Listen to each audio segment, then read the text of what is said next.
Hello दोस्तों, नमस्कार। स्वागत है आप सभी का आपके अपने YouTube channel result with Gautam sir पर। तो कैसे हैं आप सभी लोग? आशा करता हूँ कि आप सभी लोग बेहतर होंगे, अच्छे होंगे और अपनी पढ़ाई को बेहतर तरीके से जारी कर पा रहे होंगे। तो आज हम बात करने वाले हैं आपके शाहजहाँ के बारे में, जिसने विश्व प्रसिद्ध ताजमहल का निर्माण करवा दिया। और उसने जो अपनी निर्माण करवाया था अपना जो ताजमहल, वो अपनी मुमताज़ की याद में, उनकी स्मृति में मतलब ताजमहल का निर्माण करवाया। आप सभी का बहुत बहुत शुक्रिया, धन्यवाद। वो इसलिए क्योंकि आप सभी लोग जो मेरा सपोर्ट कर रहे हैं, आप सभी का बहुत बहुत शुक्रिया। और ऐसे ही अगर आप लोग करते रहेंगे तो हम लोग जल्द ही अपनी जो क्लास है उसको कहीं न कहीं और आगे लेकर के चल पाएंगे और बढ़ेंगे। और मैं पॉलिटी की क्लास मैंने आपको फर्स्ट क्लास दी है, उस पर आप लोग रिएक्ट करेंगे। जैसा आपका बर्ताव व्यवहार और आपका आचार विचार रहेगा तो हम उसको भी आगे लेकर के डेली बेसिस पर लेकर के आगे चलेंगे। तो आज उत्तर प्रदेश स्पेशल में क्या है, शाहजहाँ। तो शाहजहाँ है और उसके शासन में हमारी उसकी जो कर व्यवस्था है उसके बारे में हम जानेंगे कि इस्लाम में जो टैक्सेशन की जो प्रणाली है, कर व्यवस्थाएं हैं, वो कौन कौन से टैक्स हुआ करते थे, उन टैक्सेस के बारे में हम लोग यहाँ पर जानकारी लेंगे। उसका कारण ये है कि इस्लामिक टाइम पे गैर हिंदुओं पर अलग टैक्स हुआ करते थे और जो हिंदू मतलब गैर हिंदू मतलब मुसलमानों पर, और जो गैर मुसलमान हुआ करते थे मतलब हिंदुओं पर अलग टैक्स हुआ करता था और मुस्लिमों पर अलग टैक्स हुआ करता था। उसके कारण ये थे कि क्योंकि जो बादशाह हुआ करता था, जो सम्राट हुआ करता था, वो मुस्लिम मुगल काल था, ठीक है, तो मुस्लिम था, इसीलिए अलग टैक्सेस की व्यवस्था वहाँ पर होती थी। तो शाहजहाँ के बारे में जब हम बात करते हैं तो शाहजहाँ करता क्या है। शाहजहाँ जैसे ही जहांगीर की मृत्यु होती है, मैंने आपको कल की क्लास में बताया था कि जो जहांगीर का बेटा था खुसरो, उसके शासक बनने के तुरंत बाद ही उसने 1605-6-7 में मतलब उसने विद्रोह कर दिया था। तो शाहजहाँ ने उसको क्या कर दिया था, शाहजहाँ ने अपने भाई खुसरो की हत्या कर देता है। इस क्रम में शाहजहाँ और कई लोगों की हत्या करता है क्योंकि उसे राजगद्दी प्राप्त करनी होती है। मैं आपसे बात कर रहा था शाहजहाँ के बारे में। शाहजहाँ जो होता है, शाहजहाँ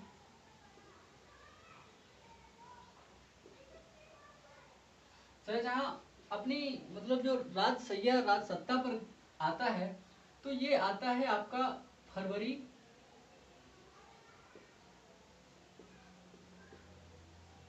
1628 में। कहाँ पर? आपके आगरा में। कहाँ पर? आगरा के सिंहासन पर ये बैठता है। कहाँ पर बैठा? आगरा के सिंहासन पर। आगरा के सिंहासन पर बैठता है शाहजहाँ फरवरी 1628 में। उसके बाद में शाहजहाँ ने इस सत्ता की प्राप्ति के लिए बहुत सारे लोगों को क्या किया, मौत के घाट उतार दिया। क्यों? क्योंकि देखिए जो राजा होता है ना, उसको राजा बनना होता है।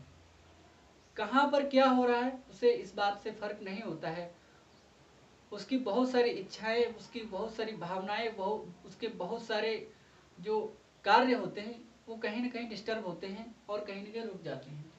तो उसने क्या किया, शाहजहां ने आपके राजगद्दी प्राप्ति के क्रम में, राजगद्दी की प्राप्ति के क्रम में परिवार के कई सदस्यों को निपटा दिया। निपटा दिया मतलब खत्म कर दिया, उनकी हत्या कर दी। परिवार के कई सदस्यों को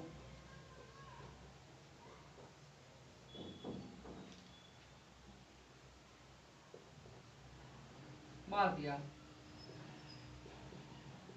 इसमें सबसे पहले उसने क्या किया था, अपने भाई खुसरो शाह जो हुआ था उसी को इसने निपटा दिया, क्योंकि उसमें जहांगीर का भी हाथ हुआ करता था।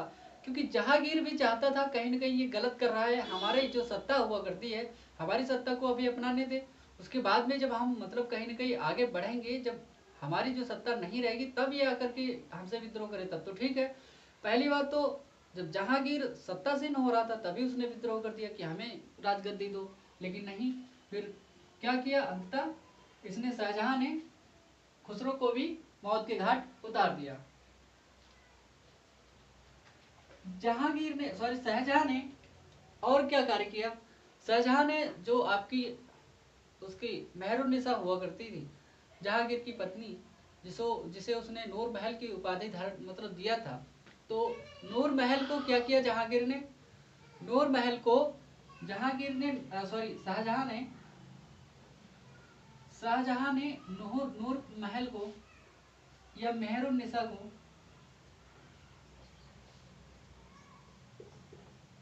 पेंशनर बना करके कहाँ भेज दिया, लाहौर भेज दिया।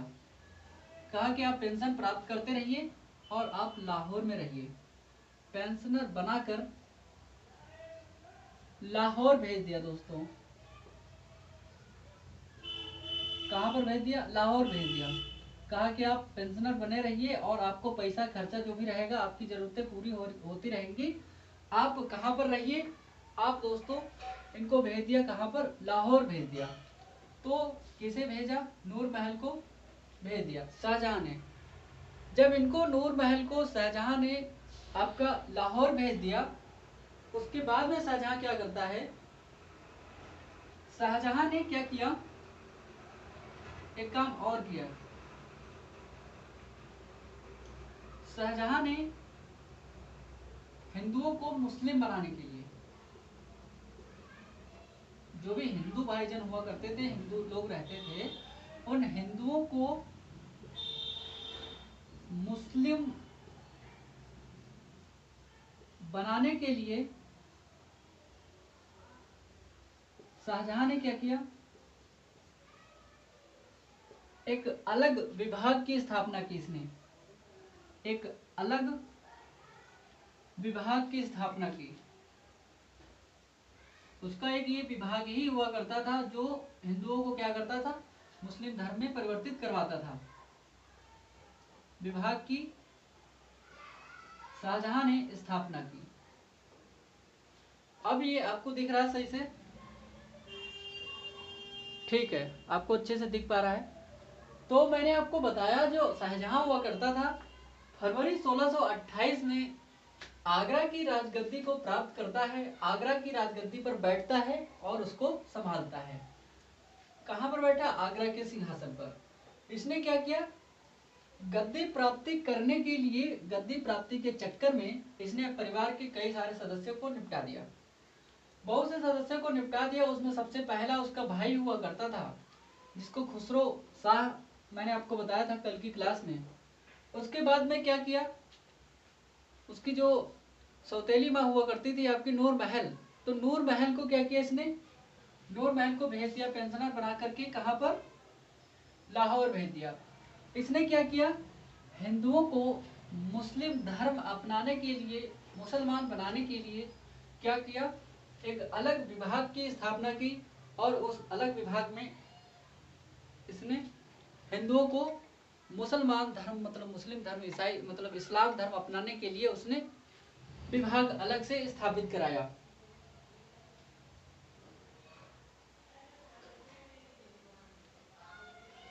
उसने एक और कार्य किया, जैसे ये सिंहासन पर बैठा था तो इसने क्या किया, जो गो हत्या हुआ करती थी, मतलब गाय को जो मारा जाता था, गाय को मारने पर मतलब उसकी गाय की बलि पर, गाय को काटने पर इसने रोक लगा दी थी। तो इसने क्या किया, गो हत्या पर प्रतिबंध लगा दिया था, प्रतिबंध लगा दिया। लेकिन जैसे इसने प्रतिबंध लगाया, बहुत सारे लोगों के पेट में दर्द होने लगी, परंतु क्या हुआ, कुछ ही दिन बाद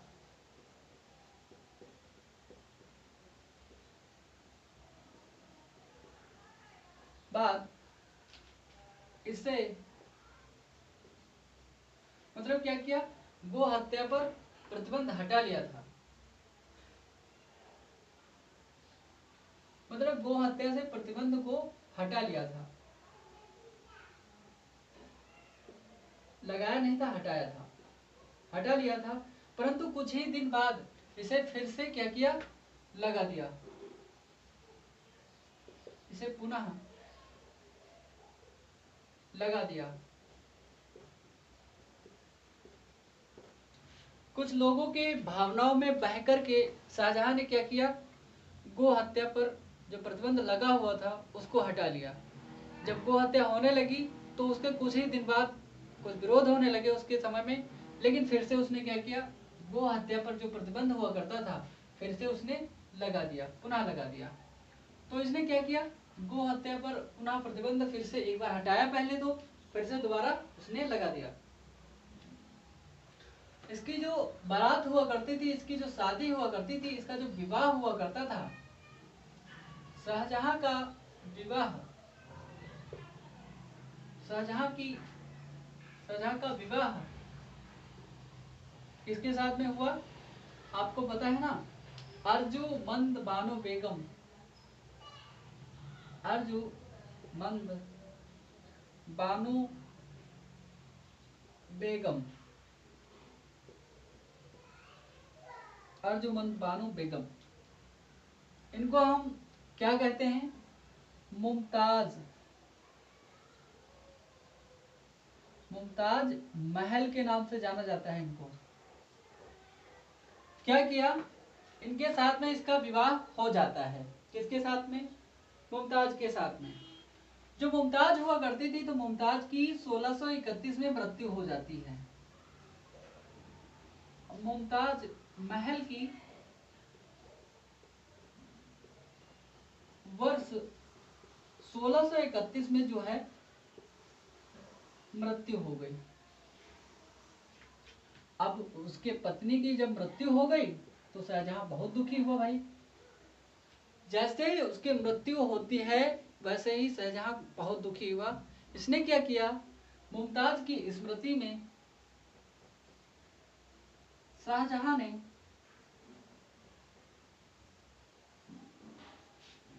मुमताज की स्मृति में मुमताज की स्मृति में क्या किया, विश्व प्रसिद्ध ताजमहल का निर्माण करवाया। विश्व प्रसिद्ध, भाई ताजमहल अपना जो है विश्व में प्रसिद्ध है। विश्व प्रसिद्ध ताजमहल का निर्माण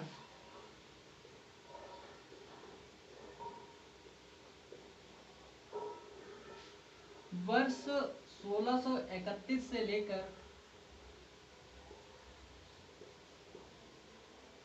कहां से कहां तक, 1631 से लेकर के 1648 तक क्या किया, शाहजहां ने मुमताज की स्मृति में विश्व प्रसिद्ध ताजमहल का निर्माण वर्ष 1631 से लेकर के 1648 तक करवाया। क्या किया, विश्व प्रसिद्ध जो आप लोग ताजमहल देखते हैं, वो विश्व प्रसिद्ध ताजमहल आपका कब निर्मित हुआ, वर्ष 1631 से लेकर के जैसे ही उसकी मृत्यु होती है आपके मुमताज की, तो मुमताज की जैसे ही मृत्यु हो गई वैसे ही इतना शाहजहां दुखी होता है कि इस ताजमहल का निर्माण जो है 1631 में ही स्टार्ट करवा देता है। 1631 से लेकर के 1648 के बीच में जो शाहजहां होता है ताजमहल का निर्माण करवाता है। अब होता क्या है, जो उसकी अर्जुमंद बानो बेगम थी वर्ष 1631 में ही मरी थी, मतलब उनकी मृत्यु हो गई थी, तो 1631 से ही उसने क्या किया, स्टार्ट करवा दिया था बनवाना। अब हम बात करते हैं आगे। गो हत्या पर इसने प्रतिबंध हटा लिया था एक बार, और फिर कुछ ही दिनों के बाद में उस प्रतिबंध को, मतलब जब इसकी वो हुई तो इसने हटा लिया उस पर। फिर शाहजहां ने और क्या किया, इसका जो विवाह हुआ करता था, इसका विवाह मुमताज के साथ में होता है जिसका नाम होता है अर्जुमंद बानो बेगम। तो इसको मुमताज महल की इसने उपाधि दी थी शाहजहां ने, और इसको इसीलिए मुमताज महल कहा जाता था। शाहजहां ने क्या किया, मुमताज की स्मृति में, और मुमताज की जो मृत्यु हो जाती है 1631 में हो जाती है, और उसी मुमताज की स्मृति में, उसी मुमताज की याद में क्या किया शाहजहां ने, विश्व प्रसिद्ध ताजमहल का निर्माण जो है करवा देता है। होता क्या है, शाहजहां का जो शासनकाल हुआ करता था, संगीत के क्षेत्र में, वास्तुकला के क्षेत्र में, मतलब साहित्य के क्षेत्र में इतना बेहतर विकास करता है शाहजहां कि उसके जो शासनकाल को क्या कहते हैं, शाहजहां के शासनकाल को मध्यकाल का स्वर्ण काल कहा जाता है, क्योंकि उसने अपने विकास और डेवलपमेंट पर इतना अच्छे से ध्यान दिया था। इसीलिए तो क्या किया, शाहजहां का जो काल हुआ करता था, शाहजहां का जो टाइम पीरियड हुआ करता था, उसके टाइम पीरियड में वास्तुकला क्या हुआ करती थी, वास्तुकला, संगीत तथा साहित्य के क्षेत्र में, बेहतर विकास के लिए क्या किया इसने, अपने साहित्य के क्षेत्र में, वास्तुकला के क्षेत्र में, संगीत के क्षेत्र में इसने क्या किया, बहुआयामी विकास के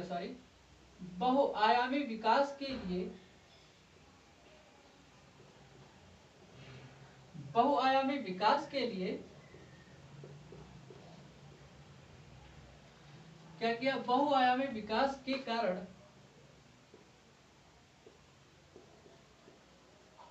इसके काल को, या इसके समय को, या इसके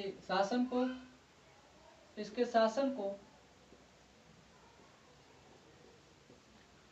मध्यकालीन इतिहास का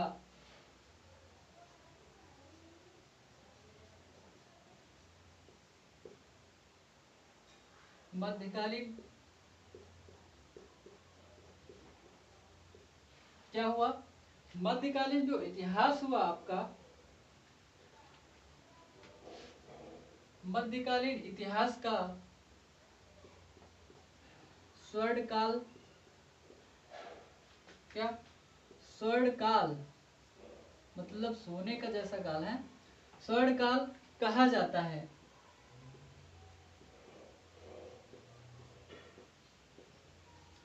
मतलब इसने क्या किया, वास्तुकला के क्षेत्र में, संगीत के क्षेत्र में और साहित्य के क्षेत्र में अपने जो साम्राज्य हुआ करता था उसमें बेहतर विकास और डेवलपमेंट के लिए इसने क्या किया, बहुआयामी विकास किया। और उस बहुआयामी विकास के लिए शाहजहां के काल को मध्यकाल का क्या कहा जाता है, स्वर्ण काल कहा जाता है। मध्यकाल का स्वर्ण काल कहा जाता है शाहजहां के काल को, क्योंकि शाहजहां ने इतना अच्छे से अपने जो साम्राज्य में वास्तुकला, संगीत और साहित्य के क्षेत्र में इसने विकास ही करवाया था।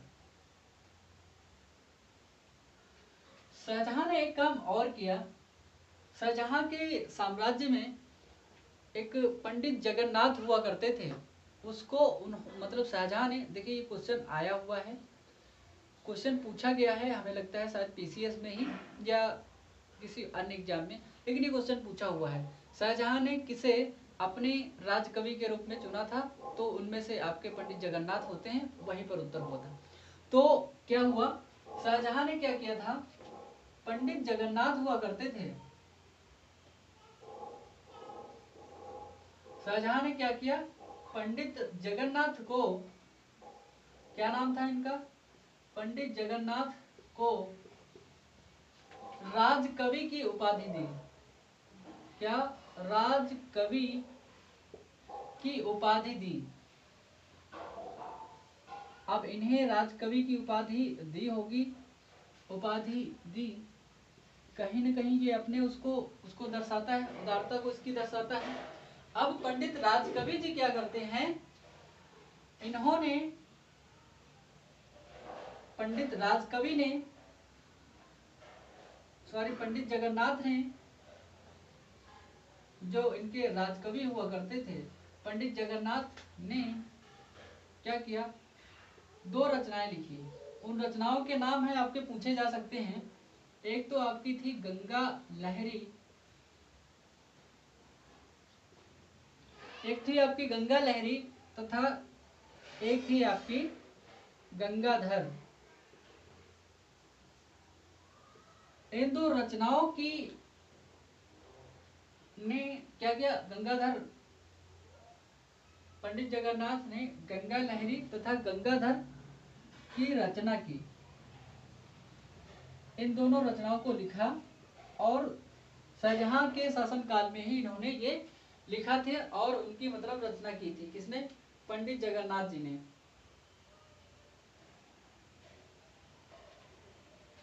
शाहजहां के काल में कुछ विदेशी यात्री भी आते हैं। शाहजहां के काल में, शाहजहां के शासनकाल में विदेशी यात्रियों का विवरण, क्या विदेशी यात्रियों का विवरण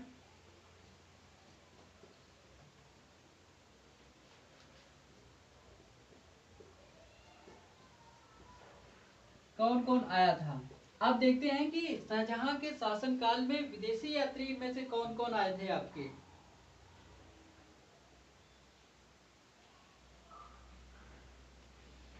फ्रांस से 2 यात्री आए थे। कहां से? फ्रांस से। फ्रांस से 2 यात्री आते हैं।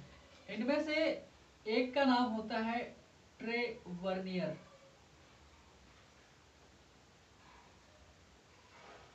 और दूसरा यात्री आता है आपका यहीं पर बर्नियर। 2 यात्री आते हैं, एक तो जिसका नाम होता है ट्रेवर्नियर और दूसरे यात्री का नाम होता है बर्नियर। इन दोनों यात्रियों में ये आपका जौहरी हुआ करता था, और ट्रेवर्नियर जो हुआ करता था ये आपका जौहरी हुआ करता था और बर्नियर आपका चिकित्सक हुआ करता था। मतलब इन दोनों का पेशा अलग अलग था। नाम क्या था? ट्रेवर्नियर और बर्नियर। तो ट्रेवर्नियर जहां पर ट्रे लेकर के आएगा, चाय पिलाएगा आपको, बर्नियर वो जौहरी का कार्य करता था। जौहरी कौन होता है? जो आभूषणों इत्यादि की मतलब खरीद फरोख्त करता है। और जो चिकित्सक हुआ करता था इसका क्या नाम है? बर्नियर। इसके शासन काल में मैंने बताया आपको, वास्तुकला, संगीत और साहित्य के क्षेत्र में शाहजहां ने अपने शासन काल में बेहतर विकास किया, बहुआयामी विकास किया और उसके इस बहुआयामी विकास के कारण ही उसके शासन काल को हम लोग क्या कहते हैं? मध्यकाल के इतिहास का स्वर्ण काल कहा जाता है। इसने क्या किया? पंडित जगन्नाथ जी को क्या किया? एक राजकवि की उपाधि दी और ये राजकवि के रूप में जाने जाने लगे। और उन्होंने क्या किया? गंगा लहरी और गंगाधर जैसी रचनाओं को लिखा, उनको रचना किया, उनकी रचना की। होता क्या है, शाहजहां के शासन काल में कुछ विदेशी यात्री आते हैं। उनमें से आपके ट्रेवर, फ्रांस के यात्री, दोनों यात्री फ्रांस के थे। एक तो आपका ट्रेवर्नियर होता है जो कि जौहरी का कार्य करता है और आपका बर्नियर होता है वो एक डॉक्टर हुआ करता था, वह एक चिकित्सक हुआ करता था। ठीक है, तो अब हम बात करते हैं आपसे कि अन्य यात्री अन्य यात्री शाहजहां के शासनकाल में कौन कौन आते हैं। इसके शासनकाल में आपके इटली के 2 यात्री आते हैं। कहां से? इटली के 2 यात्री आते हैं।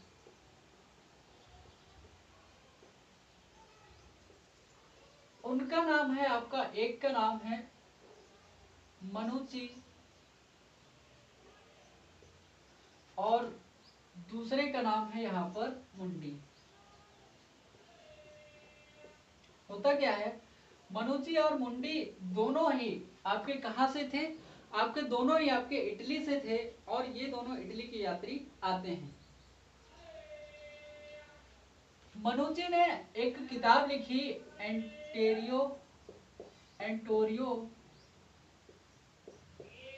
डी मोगोर, एक किताब इसने क्या लिखी, एंटोनियो डी मोगोर, इसने ये किताब लिखी एंटोनियो डी मोगोर। तो इसने क्या किया,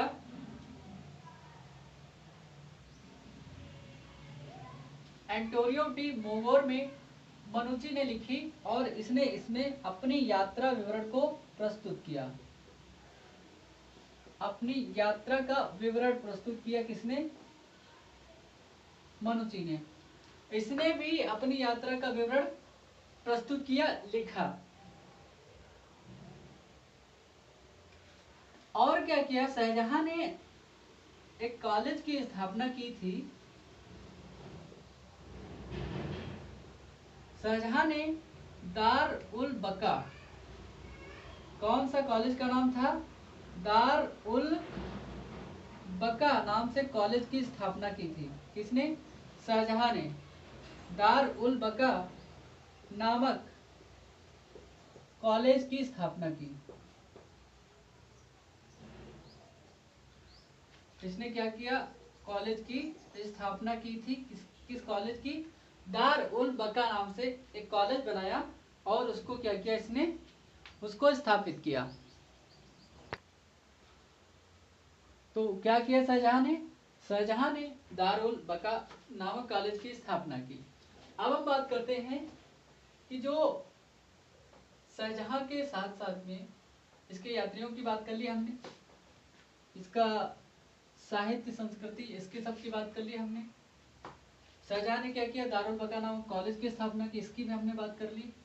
शाहजहां के बाद हम बात करेंगे अब इस्लामिक कर व्यवस्था, मतलब इस्लाम में एक टैक्सेशन प्रणाली हुआ करती थी, तो हम उसकी बात करेंगे कि इसमें कौन कौन से कर हुआ करते थे। इस्लामिक कर प्रणाली, इसके बारे में हम लोग जानेंगे।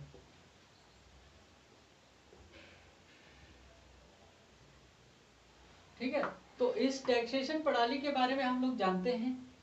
जो इस्लामिक टैक्सेशन प्रणाली हुआ करती थी, तो ये इस्लामिक कानूनों के आधार पर हुआ करती थी, इस्लामिक कानूनों के आधार पर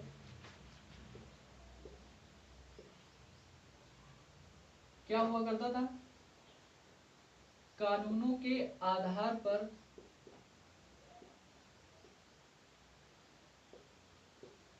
कर हुआ करते थे, टैक्सेशन प्रणाली हुआ करती थी।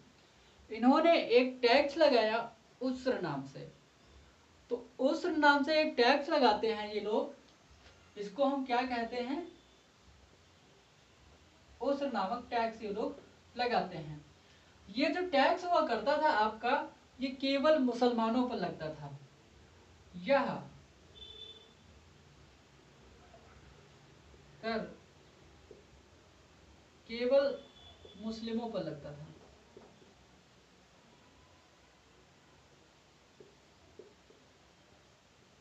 क्या लगता था, उस्र नामक कर जो है केवल मुस्लिमों पर लगाया जाता था।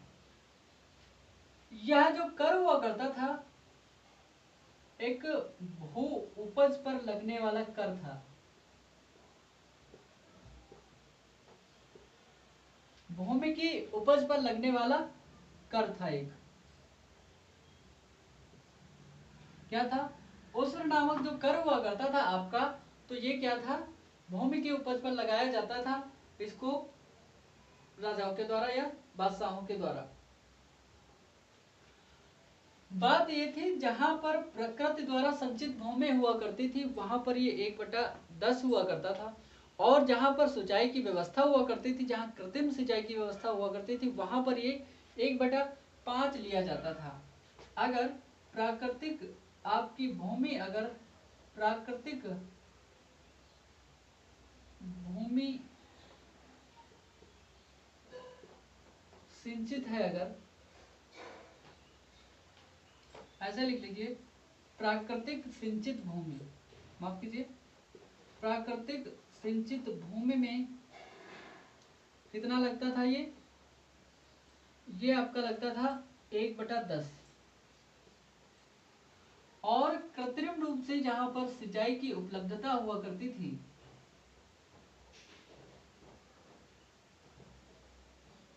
सिंचित भूमि पर ये जो लगता था,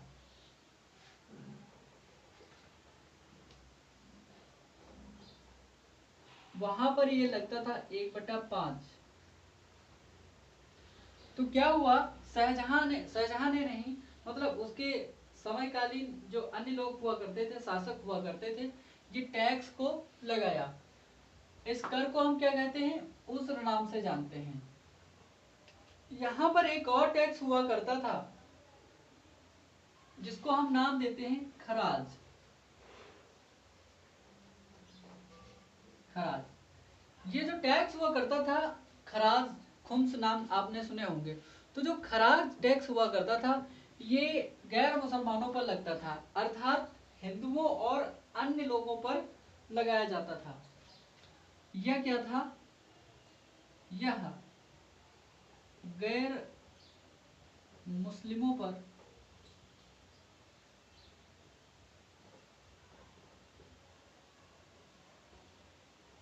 क्या था, यह गैर मुस्लिमों पर लगाया जाने वाला एक भूमि कर था।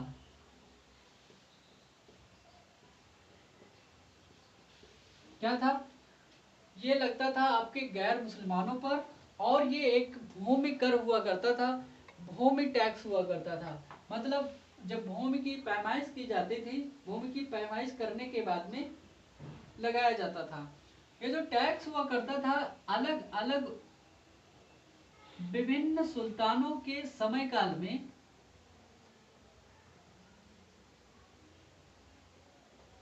विभिन्न सुल्तानों के समय में इसकी जो दरें हुआ करती थी, इसकी दरें 1/3 तक होकर हुआ करती थी। कितना, इसकी जो दरें हुआ करती थी 1/3 भाग तक हुआ करती थी। आपको दिख रहा है कि नहीं, इसकी जो दर हुआ करती थी 1/3 भाग तक हुआ करती थी। कोई दिक्कत नहीं, हम आपको इसको ऊपर नोट कर देंगे। तो मैंने आपको बताया कि इस्लामिक कानूनों के आधार पर उस नामक एक कर हुआ करता था, ये केवल मुसलमानों पर लगता था। यह एक भूमि उपज पर लगने वाला कर हुआ करता था। प्राकृतिक सिंचित भूमि में 1/10 हुआ करता था, जहां पर प्राकृतिक सिंचित भूमि, अगर कृत्रिम सिंचाई आप लोग करते हैं 1/5 यहाँ पर टैक्स देना होता था। एक खराज नाम से टैक्स हुआ करता था, ये जो मुसलमान नहीं हुआ करते थे, अर्थात गैर मुसलमानों पर लगता था खराज नामक टैक्स। ठीक है, तो जो खराज नामक टैक्स हुआ करता था, खराज टैक्स की बात लेते हैं। खराज कर जो हुआ करता था, तो खराज कर होता क्या था, ये गैर हिंदुओं पर लगता था। पहली बात तो गैर मुसलमानों पर लगता था।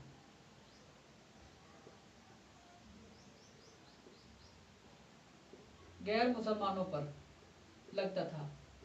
ये एक जो कर हुआ करता था, ये भी एक भूमि कर होता था। ठीक है, तो आपको इसको भी ध्यान रखना है। आपको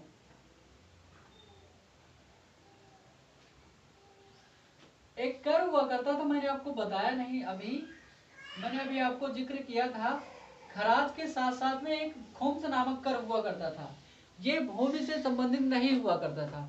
जो खुम्स नामक कर हुआ करता था, इसकी मैं बात करूं तो खुम्स नामक कर आपका जो चोरी से हुई संपत्ति हुआ करती थी, या लूट की जो संपत्ति हुआ करती थी, या कहीं पर आपको दबी हुई संपत्ति मिल गई, तो इन संपत्तियों का जो टैक्स इन पर लगता था, तो ये क्या हुआ करता था, इन पर जो टैक्स लगा करता था उसको हम खुम्स कहा करते थे। ये क्या होता था, लूट की संपत्ति,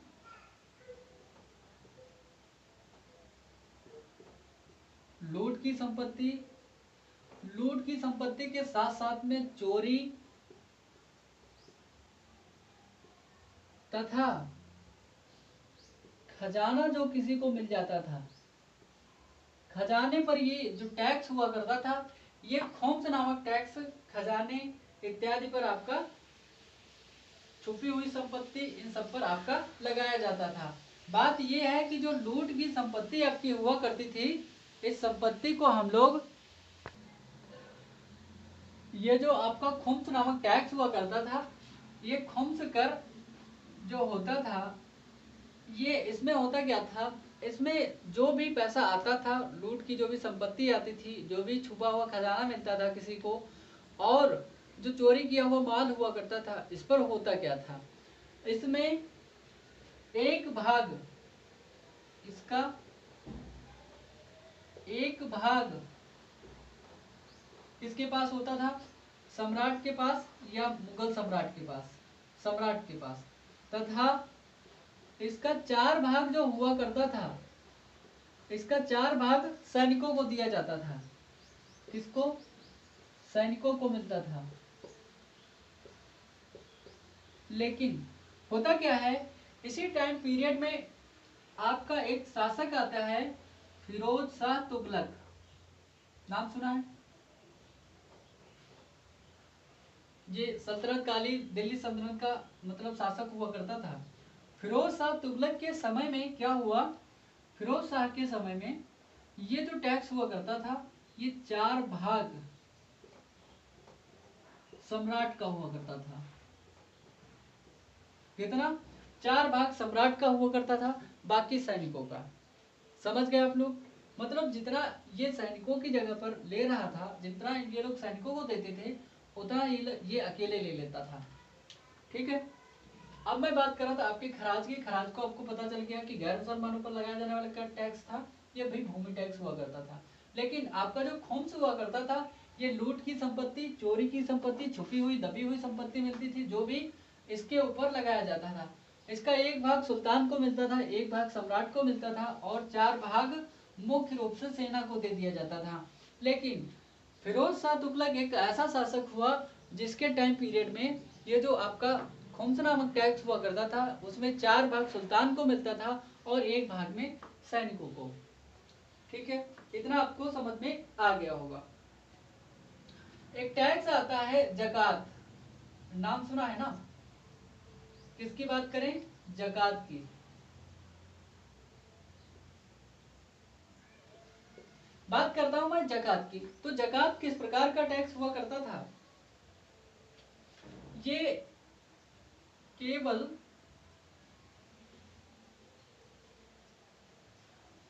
मुस्लिमों पर लगता था। किसके ऊपर?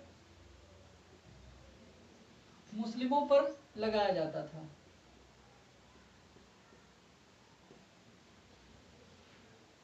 यह केवल मुस्लिमों पर लगाया जाता था। बात क्या थी, जो आपका जकात नामक टैक्स हुआ करता था, इसको क्या किया जाता था, इससे जो भी पैसा मिलता था ना, इससे जो भी पैसा मिलता था, वो जरूरतमंदों को, किसको? यह पैसा, इसको ऐसे लिख लीजिए, यह वसूला हुआ पैसा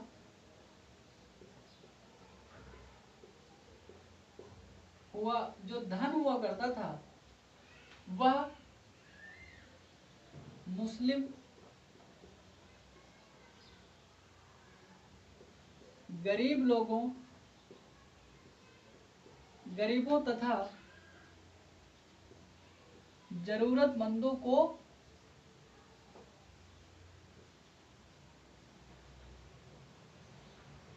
जरूरतमंद लोगों को बांट दिया जाता था,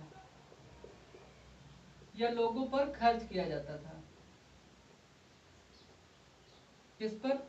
जो मुस्लिम लोग जरूरतमंद थे और जो आपके गरीब हुआ करते थे, उन लोगों को ये चीज, जो पैसा हुआ करता था, इससे जो जकात नामक टैक्स से जो पैसा आया करता था, इसको उन पर खर्च किया जाता था। इसके जो दर हुआ करती थी, इसकी जो रेट हुआ करती थी, इसकी, इस कर की जो दर हुआ करती थी, जकात की जो दर हुआ करती थी,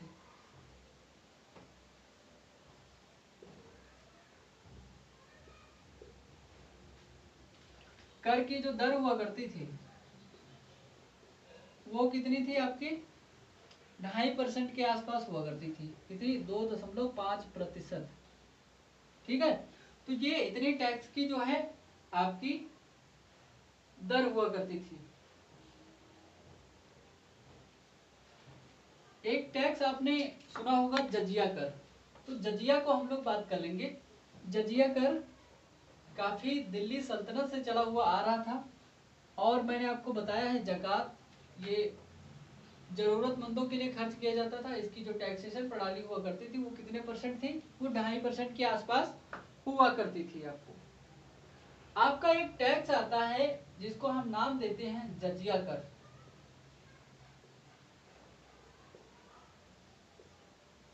क्या था ये? जजिया कर। हुआ क्या करता था? ये भी जजिया कर आपने सुना होगा, रजिया सुल्तान और आपने इल्तुतमिश, इन सब के बारे में सुना होगा। लेकिन ये जो टैक्स हुआ करता था, इस्लामिक जो सुल्तान हुआ करते थे दिल्ली सल्तनत के टाइम पीरियड से ये जो आपका टैक्स है जजिया कर चला आ रहा था। ये क्या था? यह गैर मुसलमानों पर लगता था, गैर मुस्लिमों पर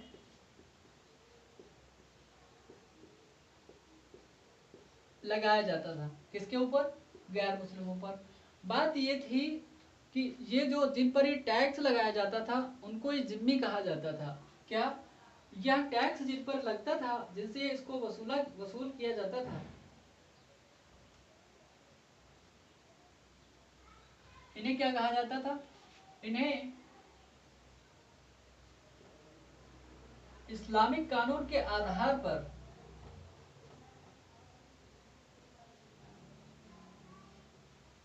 इस्लामिक कानून के आधार पर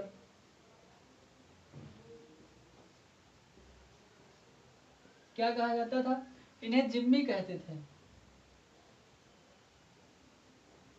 तो आपसे पूछा जा सकता है कि निम्नलिखित में से जिम्मी क्या है? तो ये जो गैर मुसलमानों पर लगाया जाने वाला जजिया कर हुआ करता था, इसको जिम्मी कहा जाता था। क्या? जिम्मी। तो मैं आपसे बात कर रहा था जजिया कर की। तो जजिया कर जो है, ये जो लगाया जाता था आपका जजिया कर, तो ये जो गैर मुस्लिम लोग हुआ करते थे, उनकी सुरक्षा और उनके संरक्षण के बदले जो टैक्स लगाया जाता था उसको हम लोग क्या कहते हैं? जजिया कर कहा जाता था।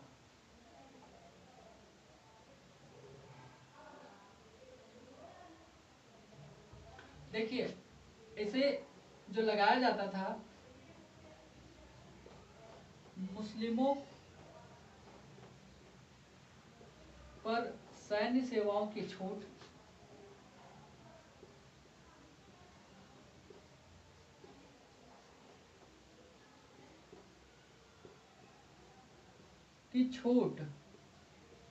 और संरक्षण के लिए लगाया जाता था।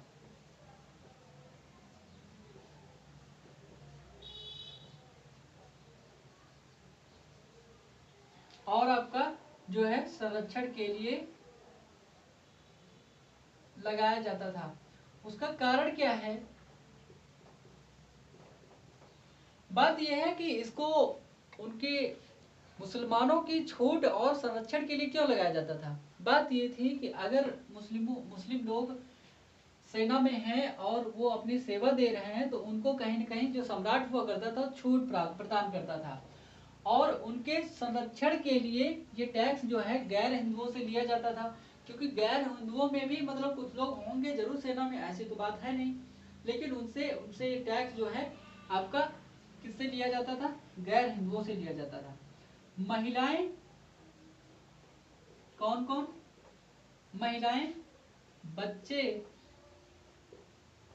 और जो अपंग लोग हुआ करते थे, और अपंग, ये लोग इस टैक्स से बाहर थे। कौन कौन? महिलाएं, बच्चे और बूढ़े जो अपंग लोग हुआ करते थे, इस जो टैक्स हुआ करता था इससे बाहर थे। इन पर ये वाला जो टैक्स हुआ करता था, अर्थात कहीं ना कहीं ये बात कर रहे हैं कि जो व्यक्ति रुपया पैसा कमा रहा है उन्हीं पर ये इसको लगाया जाए। जो फिरोज शाह तुगलक हुआ करता था, फिरोज शाह तुगलक ने क्या किया, इस टैक्स को, जो आपका जजिया कर हुआ करता था, इस टैक्स को ब्राह्मणों के ऊपर भी लगाया।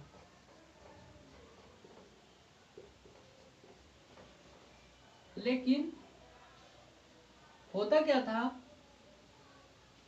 इससे पहले जो हुआ करता था, इससे पहले एफएसटी से पहले, फिरोज शाह तुगलक से पहले इस टैक्स से ब्राह्मणों को छूट हुआ करती थी।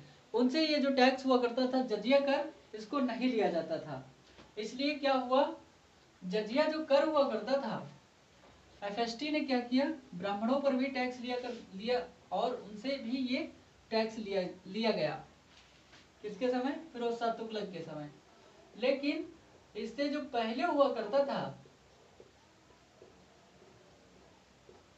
इससे पहले ब्राह्मणों को जो है इस कर से छूट प्राप्त थी, छूट प्राप्त थी। लेकिन इसने क्या किया, फेस्टी ने इस टैक्स को जो है ब्राह्मणों के ऊपर भी लगा दिया। फिर होता क्या है आपका, अकबर ने क्या करता है, अकबर जजिया कर को हटा देता है। लेकिन उसके बाद में एक और अत्याचारी क्या कहें, अकबर ने इस टैक्स को हटा दिया, लेकिन औरंगजेब, नाम सुना है ना, अगला औरंगजेब ही आने वाला है। औरंगजेब